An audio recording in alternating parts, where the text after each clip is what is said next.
Episode की शुरुआत में हम देखते हैं कि डालपू चाउके को धमकी देकर बोल रही होती है कि वो चांसू की तरफ से सबूत लाएगा कि वो बेगुनाह है। और आगे हम देखते हैं कि पुलिस स्टेशन में सारे ट्रेनी बैठे हुए होते हैं। इस टाइम पर चांसू आ जाती है और चांसू यहाँ पर बिल्कुल भी नॉर्मल लग रहा था और वो सबको अपने बेटे की बर्थडे का इन्विटेशन काट देती है और वो आने के लिए बोलती है। ये देखो रिन्हा और डालपू को कुछ भी समझ में नहीं आता तो वो चांसू को बाहर ले जाती है और उसे समझाते हैं अगर तुम ये सब करते रहोगे तो सारे लोग तुम्हें ही गुनहगार समझेंगे। ये सुनकर चांसू उन दोनों को थैंक्स बोलती है क्योंकि उन्हें ही अब तक चांसू के ऊपर भरोसा था। और इसके बाद डालपू अपने भाई जेमिंग से मिलने के लिए जाती है और जेमिंग को जैसे ये सारी बात बताती है जेमिंग उसे बोलती है कि तुम्हें कैसे भी करके चांसू को इस सब से बचाना होगा। तो ये बात सुनकर डालपू भी जेमिंग को हाँ बोल देती है। दूसरी तरह एमएससी पर एक मीटिंग हो रही थी तो यहाँ पर बार बार समचाऊ के ली का मजाक उड़ाती रहती है और यहाँ पर ली उसका कुछ भी नहीं कर पाता। और वाइजेन में एक आदमी चांसू का इसका जिम्मेदार बता रही होती है तो ये बात जैसे ही कांग सुनती है कांग उसे डांट कर चुप करा देती है और उसे 13 साल पुराना रिपोर्ट के बारे में बताती है तो वो आदमी ऐसे भी चुप हो जाती है। और यहाँ पर इन्हा चाउके के लाया हुआ फुटेज देख रही होती है और इस टाइम पर बमजू आ जाती है तो दोनों मिलकर यहाँ पर फुटेज देखने लगते हैं। और यहाँ पर यूरी जिस फैक्ट्री पर आग लगी थी उस पर जा रही होती है और उसको चारों तरह से देख रही होती है तो यहाँ पर वो बोलती है कि इस हालत पर चाउके को फुटेज कहाँ से मिला। और जैसे वो गिरने वाला होती है पीछे से डालपू आकर उसे पकड़ लेती है और जैसे उसे पकड़ लेती है यूरी को ऐसा लगता है कि डालपू उसके साथ अकेले में टाइम स्पेंड करने के लिए आया है मगर ऐसा कुछ भी नहीं। डालपू सिर्फ अपना काम पर ही आया होता है और दोनों यहाँ पर और भी खबर लेने की कोशिश करते हैं। तो देखते ही कुछ वर्कर जा रहे होते हैं। जैसे ही उनके पास जाते हैं तो उनसे पता लगता है कि जहाँ पर सीसीटीवी है वहाँ पर जा नहीं सकते और अब तक कोई यहाँ पर गया नहीं है। तो यहाँ पर पूछते कि समचाऊ को फुटेज कहाँ से मिला तो वर्कर बताते हैं कि हमें भी ये बात जानकर हैरानी हुई कि उसे फुटेज कहाँ से मिला। तो यहाँ पर डालपू पूछते हैं और कहाँ से फुटेज मिल सकता है तो वर्कर बोलती है हेड ऑफिस से मगर हेड ऑफिस से मालिक के अलावा और कोई ला नहीं सकता है। बात जैसे डालपू सुनती है डालपू हैरान हो जाती है और समचाऊ को मिलने के लिए जाती है। और यहाँ पर इन्हें फुटेज देखते देखते बमजू की कान पर सो जाती है और यहाँ पर बमजू फुटेज जैसे ही देखती है वहाँ पर उसे फुटेज में कुछ मिसिंग लगता है और इन्हें भी जैसे उठती है देखती है वहाँ पर उसे कुछ मिसिंग लगता है तो और वो समचाऊ के पास जाती है इस बारे में बात करने के लिए और इस टाइम पर डालपू भी आ जाती है। तो यहाँ पर समचाऊ उन दोनों का बेइज्जत करके बोलती है जब तुम्हारे पास पक्की सबूत होगा तो मेरे से बात करने के लिए आ जाना बोलती है और यहाँ से वो लिफ्ट से चला जाता है।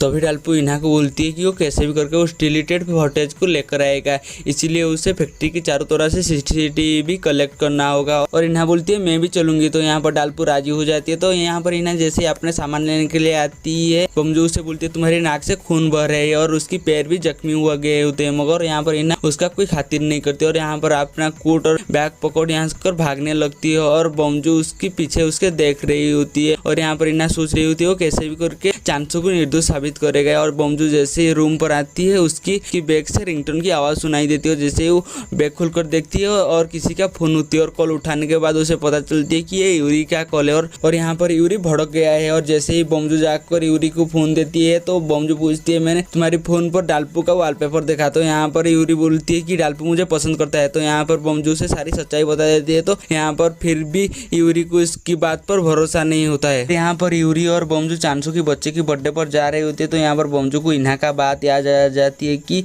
वो उस फैक्ट्री पर जा रही है सीसीटीवी फुटेज लेने के लिए। तो वो यूरी को एक पैसे का लिफाफा देती है और यहाँ से वो लाकर बोलती है मुझे कुछ काम याद आ गया इसीलिए मुझे जाना पड़ेगा बोलकर चला जाता है। और यहाँ पर इन्हा डालपू को एक मैप देती है कि उस फैक्ट्री के आसपास कितने सीसीटीवी है और दोनों लग पड़ते हैं सीसीटीवी पाने के लिए और डालपू उन दोनों को ऐसे ही देख रही होती है।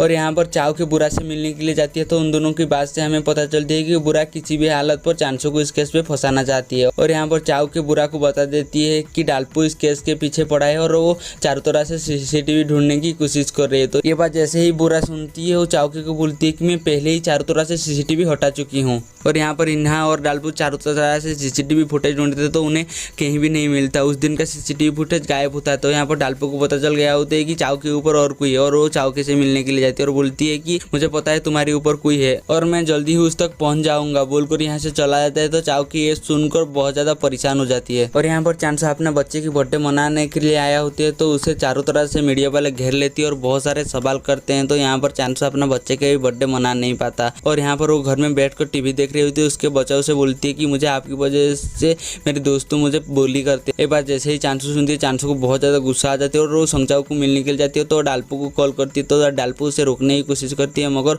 वो रोकता नहीं, फिर भी मिलने के लिए जाते हैं। तो डाल्पू यहाँ पर इन्हा को कॉल करती है और इन्हा और डाल्पू आकर यहाँ पर चांसू को समझाने की कोशिश करती है उस टाइम पर, और डाल्पू भी आ जाती है और डाल्पू आकर यहाँ पर चांसू को समझाने की कोशिश करते हैं मगर यहाँ पर चांसू जो होती है वो समझ जाती है और यहाँ पर वो रोने लगती है। तो इन्हा को ये सब देखकर अच्छा नहीं लग रहा था क्योंकि उसके पीछे उसका माँ भी होता है ना, इसलिए इन्हें यहाँ से जाकर अपना सामान लेकर फिर से सीसीटीवी ढूंढने के लिए जाने वाला होती है। तो बमजू बोलती है तुम्हारी हालत बहुत खराब है और तुम्हारी पैर से भी खून आ रहे हैं। तो यहाँ पर इन्हा जो होती है वो फिर भी रुकती नहीं, चला जाते हैं। तो बमजू उसके पीछे जाकर उसे बोलती है तुम ये सब क्यों कर रहे हो। तो यहाँ पर इन्हा ये सुनकर चावक की बुराई करने लगती है और बोलती है वो कितनी बुरी है, हमें इतनी मुसीबत में भी डालकर वो हमारी इंसल्ट कर रही हो, कोई भी हमारी मदद नहीं कर रही है। और यहाँ पर बमजू जो होती है वो इन्हा को समझाने की कोशिश करते हैं और ये सब साइड में जो होती है वो चाव के सुन रही होती है और ये सुनकर चाव को बिल्कुल भी अच्छा नहीं लगता।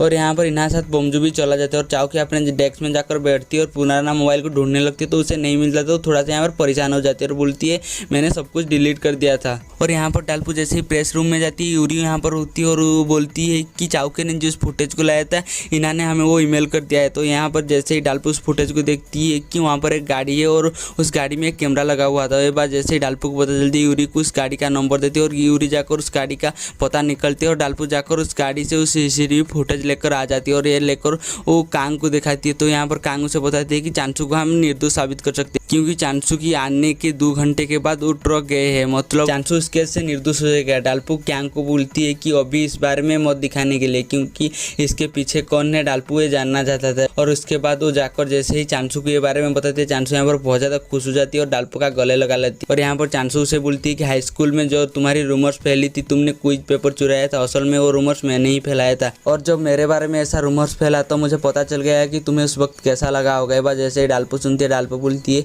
एक कमीने को बचाने के लिए मुझे इतना भागना पड़ा। तो यहाँ पर डाल्पू से बोलती है मेरा अकाउंट नंबर भेज दूंगा, तुम उस जीते हुए अमाउंट का आधा रकम मुझे दे देना, बोलकर यहाँ से हंसते हुए चला जाता है। और चाव यहाँ पर इन्हा की रूम सफाई करते वक्त उससे इन्हा की मॉम की पुराना फ़ोन यहाँ पर उसे मिलता है। तो जैसे ही दादाजी को उसके बारे में बताती हैं, दादाजी उसे बोलती है कि वो उसे दिया होगा और उसे वापस रखने के लिए बोलते हैं। और डाल्पू पुलिस स्टेशन आती है और इन्हा को ढूंढ रही होती है। तो यूरी को पाती है तो उसको इन्हा के बारे में पूछती है। तो यहाँ पर यूरी को इन्हा के बारे में कुछ पता नहीं होता, इसलिए डाल्पू इन्हा को कॉल करती है मगर इन्हा कॉल नहीं उठाता है और बमजू को कॉल करती है। तो बमजू से मिलने के लिए एक लोकेशन को बुलाता है। तो यहाँ पर जैसे ही डाल्पू जाती है, यूरी उसके पीछे पीछे जाती है और जैसे ही आकर उसे बमजू से मिलती है, बमजू यहाँ पर डाल्पू को बहुत ज़्यादा डांटती है और यूरी ये सब सुन रही होती है और वो बोलती है इन्हा का तबियत खराब है, फिर भी वो ये सब कर रही होती है। और इसके बाद वो इन्हा का लोकेशन बता देती है। तो यहाँ पर डाल्पू जो होती है वो चला जाता है और जैसे ही यूरी बाहर आती है, बमजू से बोलती है क्या तुम कंफर्म हो गए कि डाल्पू इन्हा को प्यार करती है। तो ये सुनकर यूरी का जो होती है वो दिल टूट गया होता है क्योंकि यूरी जो होती है वो ये डाल्पू को पसंद करने लगा था। और यहाँ पर डाल्पू इन्हा को जैसे ही जाकर बताती है कि उस गाड़ी का फुटेज मुझे मिल गया है।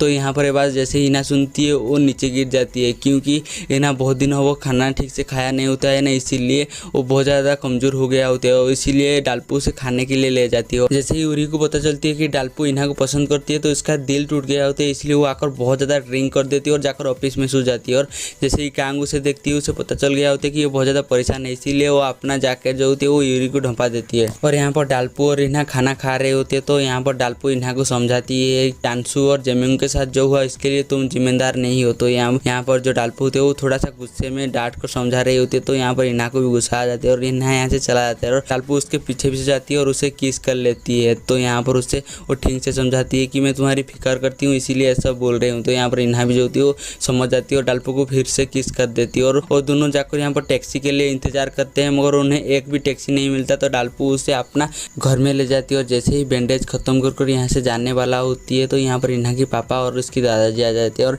यह देखकर दोनों बहुत ज़्यादा हैरान हो जाती है। तो डाल्पू जो होती है इन्हा को एक अलमारी में छुपा लेती है और यहाँ पर जाकर दरवाज़ा खुलती है। जैसे ही ग्रैंडपा और इन्हा के पापा आते हैं और डाल्पू को बोलती है अच्छे से अपना ध्यान रखना। और जैसे ही जाने वाला होती है इन्हा की पापा एक लड़की लड़की का बाल देख देते हैं डालपो के घर में, मगर यहाँ पर दादाजी होते हैं ना, इसलिए वो कुछ कह नहीं सकता और वो यहाँ से चला जाता है। तो जैसे ही डालपो जाकर लालमली खुलती है, इन्हा यहाँ पर सो चुका होते हैं और उसे वो लेकर जाकर बेड पर सुला देती है। और जैसे ही सुबह इन्हा उठती है, इन्हा यहाँ पर थोड़ा सा घबराया हुआ होता है, तो यहाँ पर डालपो उसे नहाने के लिए बोलते, तो इन्हा उसे मना कर देती है। मगर यहाँ पर डालपो बोलती है हम 13 साल से एक साथ रह रही है, पता नहीं क्या क्या एक साथ हमने किया नहीं होगा, वो बोलती है और उसे नहाने के लिए भेज देती है। और जैसे ही इन्हा नहा कर आती है तो देखती है कि डालपो जो होती है वो सादा खाना खा रही होती है और वो अपना टाइम देखती है और डालपो के लिए कुछ अच्छा खाना बनाने के लिए चला जाता है और वो बहुत सारे खाना बनाती है। और आते वक्त वो जेमिंग और डालपो की एक फ़ोटो देख देती है तो उसे अच्छा नहीं लगता और हिचकी आने लगती है। तो यहाँ पर जैसे ही खाना खाकर वो दोनों काम पर जा रही होती है, तो यहाँ पर डालपो उसे पूछती है तुम्हें इतना हिचकिया क्यों आ रही है। तो यहाँ पर इन्हा उसे बता देती है कि जब तक मेरी माँ तुम्हारे भाई से माफ़ी मांगना ले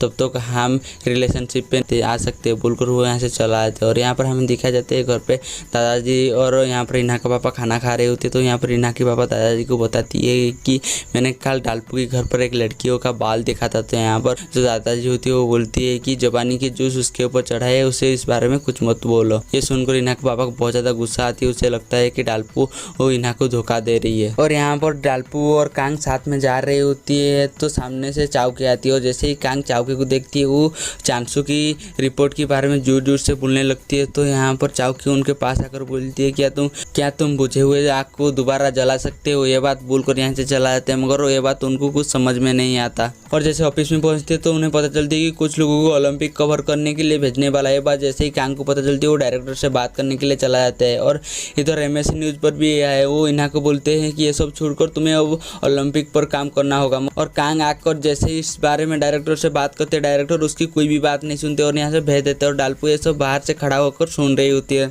और यहाँ पर इन्हा अपने माँ से मिलने के लिए जाती है और उन्हें बता देती है कि मैं डालपो को पसंद करती हूँ, इसीलिए आप उसकी भाई से माफ़ी मांगिए ताकि हम दोनों एक साथ हो सके। और चांसू का भी केस पर मेरी मदद करिए। फिर भी इन्हा का माँ यहाँ पर इन्हा का इंसल्ट करती है और चला जाता है। और यहाँ पर इन्हा को पता चलती है कि और एक फैमिली मेम्बर का मौत हो गया, तो उनकी फ्यूनरल पर आती है तो देखती है पहले ही डालपो यहाँ पर आया होती है और उनकी फैमिली मेम्बर डालपो के सामने बहुत ज़्यादा रो रहे होते हैं। और यहाँ पर दोनों एक ही रेस्टोरेंट जाते हैं क्योंकि उनका ग्रुप डिनर एक ही रेस्टोरेंट पर हुआ होता है। तो यहाँ पर डालपो कैसे भी करके अपने सीनियर को मना ही लेती है कि चांसू का केस दिखाने के लिए। और यहाँ पर एमएससी वाले ओलंपिक का न्यूज़ दिखा रहे थे और जहाँ पर कि वाइजन वाले सारी सबूतों के साथ सारी मजदूरों को इंसाफ दिला रहे थे।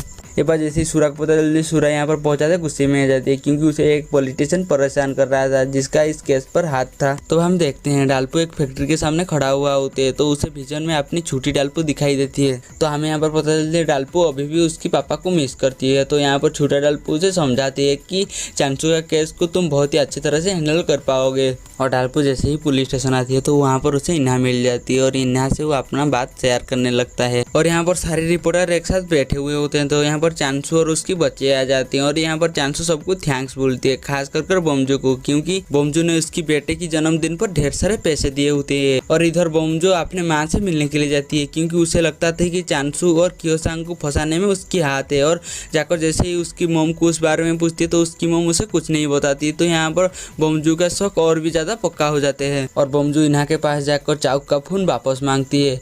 जब वो वहाँ पर पहुँचती है तो देखती है इन्हा के पास चाउक आ गई है और जिसे याद आ गया है कि इन्हा ने उसका फोन लिया था। तो यहाँ पर इन्हा बोलती है मैं जल्दी ही लौटा दूंगा। जैसे ही चाउक जाती है बोमजो उसके पास जाती है और सारी सच्चाई बता देती है। और इन्हा को जैसे ही पता चलती है कि इसमें उसकी माँ का हाथ है तो वो डाटा रिस्टोर करने के लिए जाती है। और यहाँ पर डाटा रिस्टोर वाला उन्हें बताती है कि इस मोबाइल जिसके नाम पर रजिस्टर्ड है हम उसकी ही कहने पर कर सकते हैं, तो इसीलिए उसे बोमजो को बुलाना पड़ती है। और यहाँ पर बोमजो आकर फॉर्म फिलअप करती है। उसके बाद डालपो जेमिंग से मिलने के लिए जाती है और डालपो जेमिंग को बताती है कि मैं पापा का मौत का कारण जरूर पता करूंगा। ये बात सुनकर जेमिंग डालपो का हौसला बढ़ाती है। उसके बाद डाटा रिकवर वाला इन्हा को कॉल करती है और बोलती है मैंने सारी डाटा रिकवर कर दिया है और आपको ईमेल कर दिया है। ये बात जैसे ही पता चल इन्हा और बोमजो जाकर साथ में देखते तो यहाँ पर दोनों को पता चल जाती है कि इन्हा की मॉम और बोमजो की मॉम मिलकर कियोसांग को फंसाए थे। ये बात जैसे ही दोनों को पता चलती दोनों यहाँ पर रोने लगते हैं और हमारी एपिसोड यहीं पर खत्म हो जाते हैं। हम मिलेंगे जल्दी ही नेक्स्ट एपिसोड।